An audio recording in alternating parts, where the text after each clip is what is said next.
here's my project. It's a radar gun that uses, I did everything using like discrete transistors instead of using chips because that'd be kind of cheating if we use chips because then that's just matching.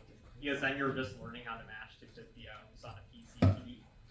So we actually did like transistor design and stuff, like transistor amplifier and oscillator design. Anyways, let's talk about how the radar works. So if we look at the bottom, we can see that the radar sends out like a signal which looks like this. And basically it looks like a sawtooth wave in the frequency domain. And once it bounces off an object, it's like sort of like delayed. So if this is like my transmitted signal, then because like there's a delay from like it going there and then bouncing back, it would be like shifted. And then if we find a difference between like the two ramps, then we will get a constant frequency. And then that frequency is dependent on how far away the object is. So you can see here that if we mix the two, like the TX and RX, which is basically just subtracting them, like if we do like this point minus this point and so on, we would get like a constant line. And then if we do the FFT to get from like frequency, to get the like frequency of like all the signals, then we can see like a slide corresponding to where the distance is. And then, wait, does it have a laser pointer? Yeah, it does. Okay, never mind. Anyways, so if we look at the top part in the schematic, it starts with like a voltage controlled oscillator. So that's basically an oscillator which can generate like a voltage ramp. So like you can input a voltage and then it'll give you a different frequency, and that's how you generate like the sawtooth pattern. And then it gets amplified, and then that gets sent to the target. And then we take some of the transmitted signal, and then we put it into the mixer, and then whatever comes back from the target goes into an amplifier. And then the mixer just does frequency subtraction basically. So that's how you get like the straight line with constant frequency corresponding to like how far the object is. And then it just gets like, it just goes through like an amplifier and it gets like digitized to a computer. And on a computer we can do like signal processing to figure out how far objects are. So this actually isn't a new project. We had it from, I did this last year too. So let's talk about some of the improvements I made. So the first improvement on the left is I designed a completely like new ADC board. So last year we were using like a red Pitaya, which is basically like, it's like a small, it's sort of like the 82, and I was just using it to do like data acquisition. But then like there are some disadvantages, like I think for one of them was like everything ran at like 125 megasamples, which is way like overkill. And some other issues were like, I think I couldn't figure out how to like, it's just really annoying because everything's at 125 megasamples. And I would have to like also figure out how to like do the Xilinx like FPGA stuff, and I didn't want to do that. So I designed my own board with I also got a better ADC. So before it was 14 bits, and now I have a 16-bit ADC. And in order to get the ADC to send data to the USB, because like the two have different clocks, I use an FPGA to like synchronize them. It's like the ADC runs at 14.4 megahertz, and then my USB driver runs at 60 megahertz. And because they have different clocks, you would need some way of synchronizing them, and the FPGA does that. And the other advantage that my board has is that like the DAC output, which generates the DAC, which like generates the ramp that gets fed into the VCO, is now like synchronized to like to like the ADC, and then that way I know like every time when I'm starting a sweep, like the ADC will sample at the exact same places.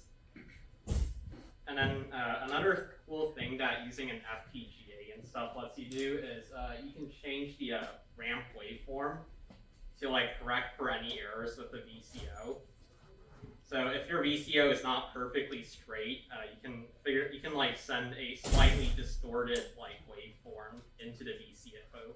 So like after it goes through the VCO, like the like non-linearities cancel out and it becomes straight. So I also implemented that. And then my final improvement was making larger antennas. It turns out that the gain for like basically like how direct an antenna is, it's dependent on the size of the antenna. Well, specifically like the aperture, which is like where the waves come out of. So like if you have like a really wide antenna, then your beam will be really narrow.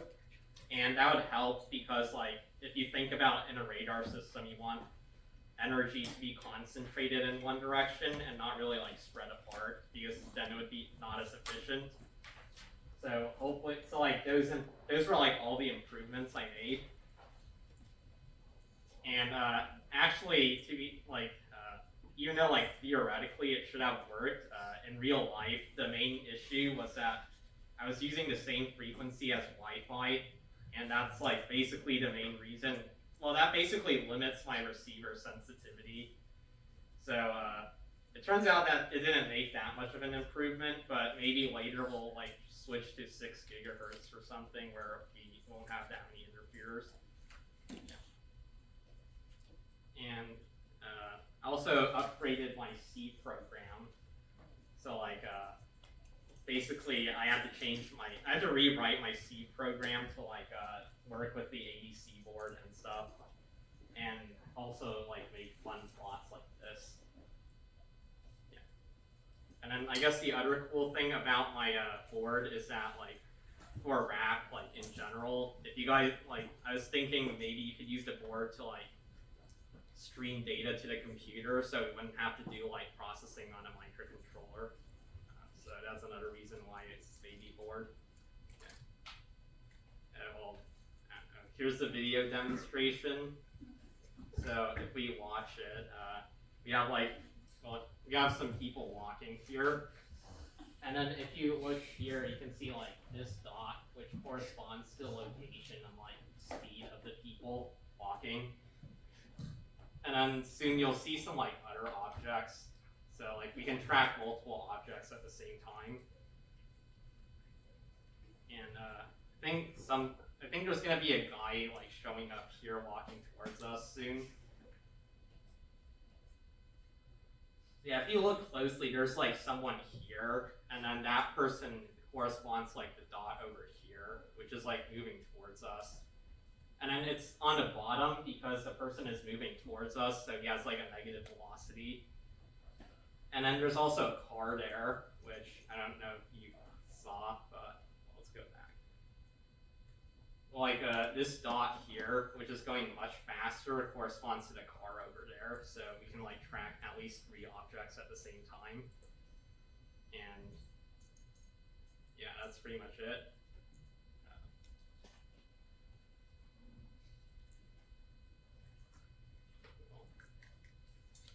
Do you guys have like any questions, by the way? I think I said a lot of words. Yeah.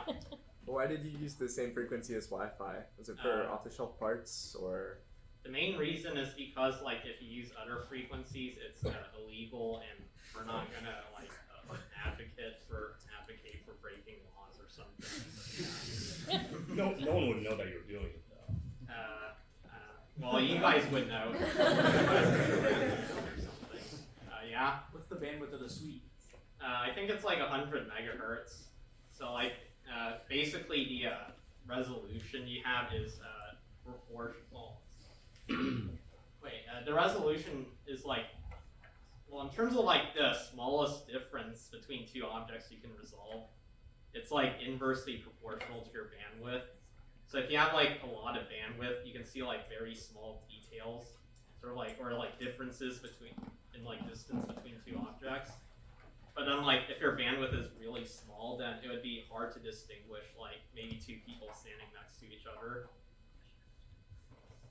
So I think we are also limited to 100 megahertz for legal reasons or something. So yeah. Do you have any other questions? the range on your radar gun? So basically, that's kind of it kind of depends on how much interference there is from Wi-Fi, because that's, like, despite all the changes I made, I ended up finding out, like, well, I sort of did everything yesterday, but I ended up finding out that, like, the main blocker was, like, the Wi-Fi and, like, how much Wi-Fi signal there was, and it wasn't like, well, like, if you, like, used a radar range equation, you'd get, like, a really far range, like, maybe, like, I think it was, like, 1 or 2 kilometers, but then in reality, you're limited by, like, interference and stuff, so maybe if we move to the desert, we can get better results or something. You know, what'd be cool is if you made a friend in AIAA and then had them develop some stealth and then compare it against your radar and then just angle stuff to see how it moved with, and how the radar signature changes with the different designs. That'd be fun.